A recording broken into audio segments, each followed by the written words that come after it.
mga kababayan, ililista ko lang po dito yung patunay. Diyos mio Marimar. Ito po, mga kababayan. Unahin natin DDS, Senador, mga kababayan. May insertion. Diyos ko po. Kay Cabral. Nako po, mga kababayan. Eto na. Ito mga kababayan, kakapasok lang ito na balita ng Bilyonaryo News Channel. So reaksyonan po natin mga kababayan kung gaano katotoo. Mga kababayan, yung kanilang tawag dito, insertion. At ang Bilyonaryo News Channel, mga kababayan, ay nakakuha ng kopya sa master list ni Undersecretary Cabral na halos lahat ng senador noong 19th Congress, 80% ng mga senador sa 19th Congress, mga kababayan. Dapat, nasabi? Dapat kasama mga vlogger na sa ibang bansa na ninira sa kanya, ipa-cancel ang mga passport nila. Hayaan nyo po yan sila, Sir Marlon. Ito po, pakinggan nyo mga kababayan. Senator left behind sa 19th Congress. Lahat daw sila nag-request ng mga proyekto sa ilalim ng 2025 National Expenditure Program o NEP. Sa tinaguri ang DPWH leaks na hawak ng Bilyonaryo News Channel, inisa-isa namin na ang laman ng kontrobersyal na dokumento. At narito ang unang bahagi ng exclusive agenda report ni Joash Malimban. As a general rule, with very little exceptions, it is Yusek Maria Catalina Cabral with the imprimatur of Secretary Mark Villar and later continued by Sec Manny Bunoan, who had control at the DPWH level to remove, include, add, deduct, or modify insertions of items in the NEP for infrastructure or those pertaining to DPWH. November 14, 2025, nang idetali ni former DPWH Undersecretary Roberto Bernardo ang umano'y sistema ng korupsyon sa budget ng ahensya. Aniya, mula sa pagbuo pa lang ng National Expenditure Program o NEP, tila meron na agad designated proponents at sponsors ng mga proyekto na siyang tumatanggap ng porsyento o kickback. Ang isa sa mga umano'y architect ng sistema, walang iba kundi ang yumaong si former DPWH Undersecretary Maria Catalina Cabral. Yusek Cabral would tell me that she would communicate and meet legislators to inform them of the amount of their allocations and ask them for titles of projects that they want to include in the DPWH budget. Sa patuloy na paggulong ng investigasyon sa flood control scandal, naging laman ng mga balita ang mga dokumentong naglalaman umano ng listahan ng mga proyektong ipinasok sa NEP at kung sino ang mga proponent o nag-request nito. Nakakuha ang Bilyonaryo News Channel ng kopya ng umano'y DPWH leaks nila.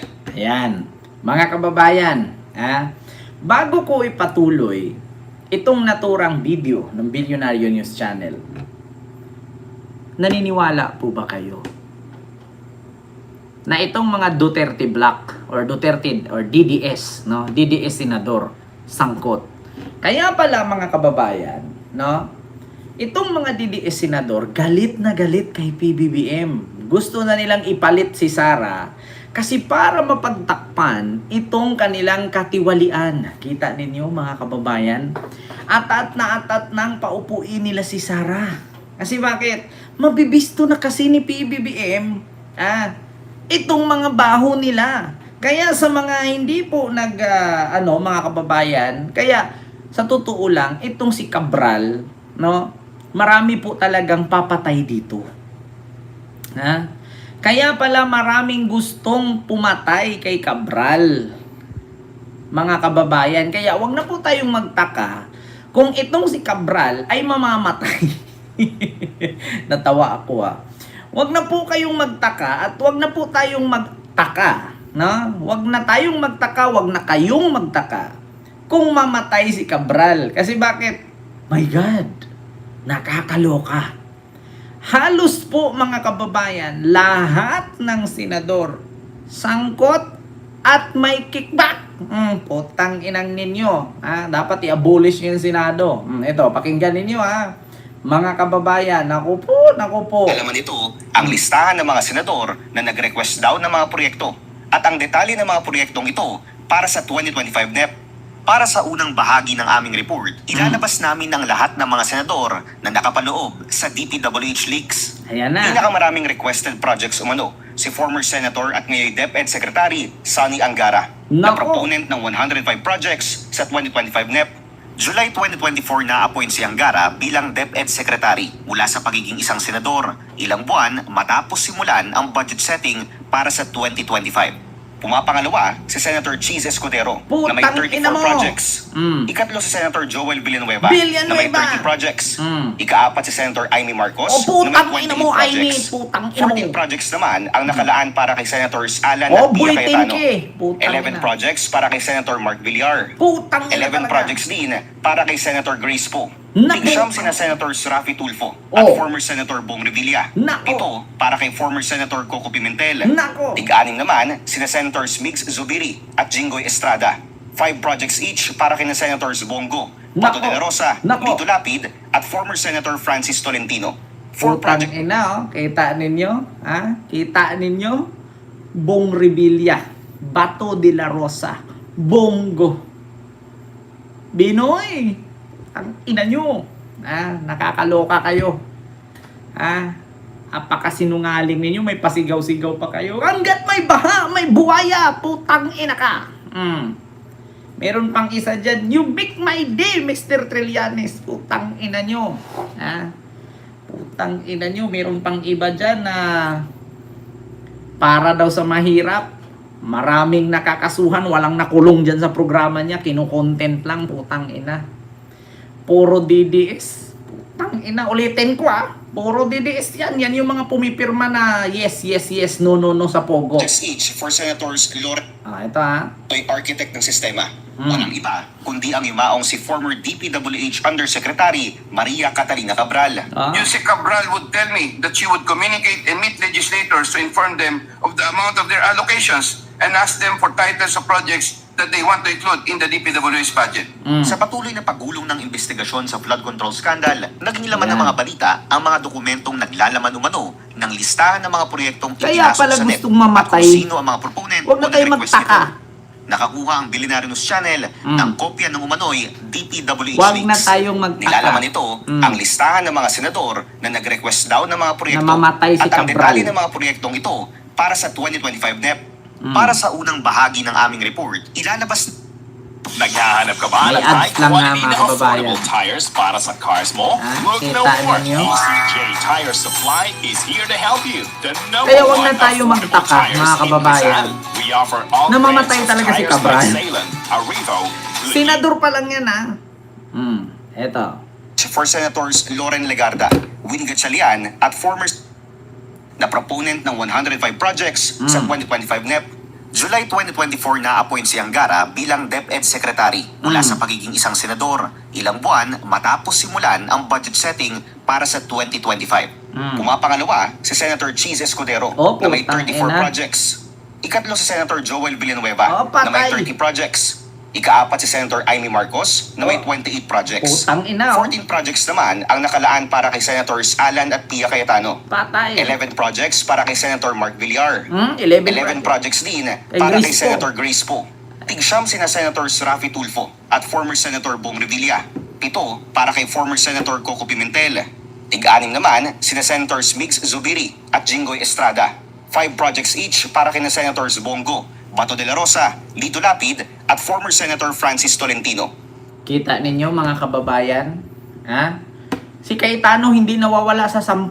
Lagi talaga, yung 10K, 10 project pa rin siya. Pati si Robin Padilla po. 4 projects each for Senators Loren Legarda, Win Gatchalian at former Senator Nancy Binay. 2 projects each for Senators JV Ejercito, Robin Padilla at former Senator Manny Pacquiao. Putang Isa ina. naman para kay Senator Risa Ontiveros. Ayun. Inappropriate intervention ang pagre-request ng isang politiko ng proyekto habang binubuo ang NEP. Ayon yan kay former Yusek Bernardo. Dahil dapat na manggaling ang budget proposal sa mga opisyal lamang ng DPWH. Corroborated ang nakuha naming mga dokumento ng sworn affidavits na isinumite ng ilang dawit na DPWH official sa flood control scandal. Tugma ito sa mga inilistang proyekto ni Bernardo na pinanumpaan niya sa Senate Blue Ribbon Committee hearing. Patay. Maliban sa mga nabanggit nitong proyekto na produkto ng mga umano'y BICAM insertion. Existing din ang mga proyektong ito base sa transparency server ng DPWH. Sinisikapan ng Billionaire News Channel na una ng pahayag ang lahat ng nabanggit na former at incumbent senators. Bukas ang BNC para sa kanilang panig. Para sa agenda, Josh Malimban, Billionaire News Channel. Kita ninyo, mga kababayan? Halos lahat ng Duterte senador nandun. Si Amy, pangatlo, 28 ka project. Diba? Sabi ko sa inyo, kapag kumanta ang bagma ni Amy, ubos ang botox mo, day. Putang ina, kaya pala. Kung paano ninyo tagtarin si PBBM. Kung paano ninyo wakwakin si PBBM. Kaya hindi ako nagtaka, mga kababayan, na may mga kinalaman ito sa pagkamatay ni Cabral. Kasi na kay Cabral ang listahan. Putang ina, kung kumikita ng milyon itong mga senador na to, ano pa si Cabral? Kahit sabihin natin sa 100 million, 20 million dyan kay Cabral, 80 sa senador. Ilang senador ito? Kung ipagsama-sama mo yung 12 ka senador dito sa tag 20 milyones, putang inang yan. Tiba-tiba ba naman si Cabral? Sa lahat ng nabanggit, kung tag 100 million ang budget niyan, kahit sa 100 million, 20 million kay Cabral dyan, putang inang yan. Plunders for everyone. Mga kababayan, ang kalabasan. Diyos mio Marimar, grabe. Dati mahilig ako manood ng Senate hearing na walang talaga kong gana. Sayang oras manood sa kanila. Puro sila, wala talaga, mga kababayan. Putang ina, kita ninyo. Kaya naman pala, sabi ko nga sa inyo, mga kababayan, hawak ni Cabral lahat. Hawak ni Cabral lahat. Kaya, itong si Cabral, kailangan talaga magtago. Bakit? Huwag na tayo magtaka kung mamatay si Cabral.